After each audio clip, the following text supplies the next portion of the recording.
Currency বা মুদ্রা হচ্ছে সেই বিষয়টা যার বিনিময়ে আমরা পণ্য এবং পরিষেবা পেয়ে থাকি। তো এই কারেন্সি হচ্ছে বিভিন্ন ধরনের হয়ে থাকে, তার মধ্যে প্রধানত দুটি ভাগে ভাগ করা যায় এতে। একটা হচ্ছে রিয়াল কারেন্সি আর একটা হচ্ছে টোকেন কারেন্সি।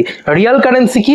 রিয়াল কারেন্সি হচ্ছে যে ক্ষেত্রে কারেন্সির যে ভ্যালু, অর্থাৎ যে মুদ্রার যে ভ্যালু সেটা নির্ভর করছে সেটার কি মেটেরিয়াল দিয়ে তৈরি হয়েছে তার ভ্যালুর উপর। তো এটা হচ্ছে রিয়াল কারেন্সি। টোকেন কারেন্সির ক্ষেত্রে যে মেটেরিয়াল দিয়ে তৈরি হচ্ছে তার ভ্যালুর উপর ডিপেন্ড করে না, তার যে মূল্য বা তার যে ভ্যালু সেটা নির্ভর করে হচ্ছে তার উপরে কি লেখা রয়েছে, অর্থাৎ তার যে ফেস ভ্যালু সেটার উপর কিন্তু টোকেন কারেন্সির ক্ষেত্রে ভ্যালুটা, কারেন্সির ভ্যালুটা কিন্তু নির্ধারণ করে বা সেইটা কিন্তু নির্ভর করে। তো এই যে টোকেন কারেন্সিটা রয়েছে, এই টোকেন কারেন্সির ক্ষেত্রে কিন্তু টোকেন কারেন্সি দুটো ভাগে ভাগ করা যায় টোকেন কারেন্সিকে।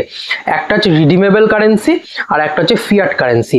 এই রিডিমেবল কারেন্সি হচ্ছে যে ক্ষেত্রে একটা ব্যাকিং কমোডিটির দরকার হয়, অর্থাৎ কোনো বস্তুকে, কোনো বস্তুর বিনিময়ে তা প্রিন্টিং অথরিটি তাকে কিন্তু এই কারেন্সিটা প্রদান করে থাকেন এবং সেই বস্তুর যা মূল্য তারই একদম ইকুয়াল মূল্যের কারেন্সি কিন্তু সেই ব্যক্তিকে প্রদান করা হয়ে থাকে।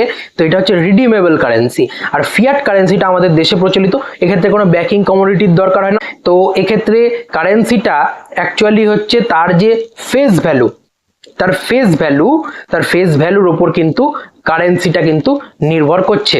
এবং তার ক্ষেত্রে কিন্তু এই যে কারেন্সিটার ক্ষেত্রে গ্যারেন্টার হচ্ছেন আমাদের দেশের সরকার।